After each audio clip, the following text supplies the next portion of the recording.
Hello, everyone, and welcome to CCTV America. I'm Asiye Namdar. We begin in Ukraine, where voters are heading to the polls to elect a new president. But the country's snap elections come amid reports of voter intimidation and more violence in the east. CCTV's Roee Ruttenberg joins us now live with Kiev with the latest. Hello, Roee. Hello, Asiya, and indeed, as the violence in the east continues, Ukraine's Prime Minister Arseniy Yatsenyuk on Saturday took to the airwaves urging Ukrainians to vote, saying that just the fact that the election itself is happening is a sign that this day is a victory. It's been dubbed a historic election by some, an illegitimate one by others. Millions of Ukrainians casting their ballots months ahead of time for the country's next president. Just a few months ago, most thought that was unimaginable, as authorities clashed with demonstrators in the capital, leaving dozens dead. Ukraine's then President Viktor Yanukovych headed to Russia, his longtime ally. A new parliament called for a new vote to replace him.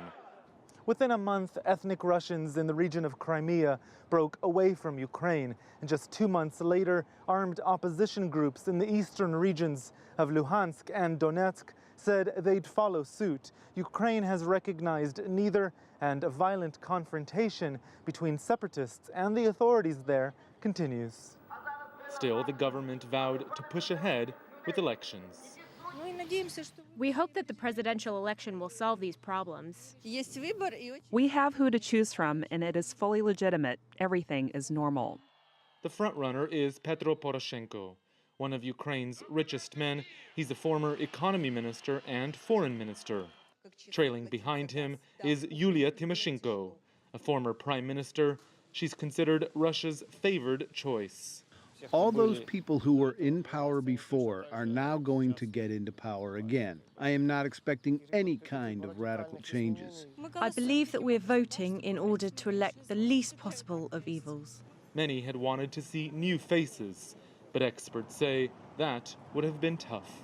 The cast of people who'd work for government in return for a decent salary and stay politically independent doesn't exist yet. That's why there's this feeling like nothing has changed.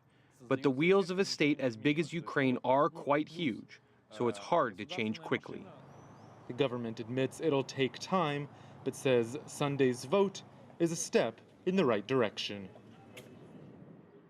And officials here tell us that some 60,000 public officers and state authorities will be on hand, 16,000 activists protecting some of these polling stations and areas of elections, and more than 1,000 foreign observers here in this election of more than 40 million people in Ukraine. Roee, let's talk about voting in the east, in Donetsk and Luhansk. There are reports of voters being threatened if they go to the polls. How likely is it that there will be a strong turnout or turnout at all?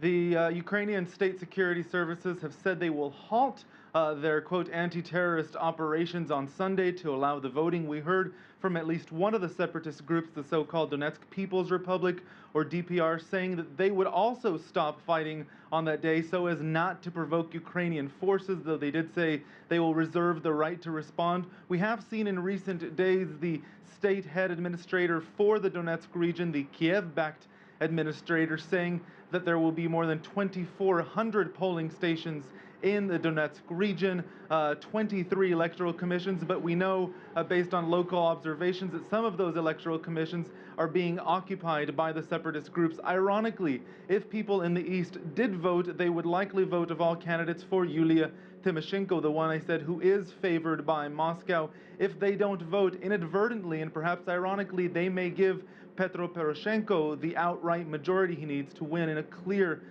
majority election on Sunday, avoiding a runoff. All right, thank you so much. I know you'll be watching it all for us. Roee Ruttenberg live in Ukraine.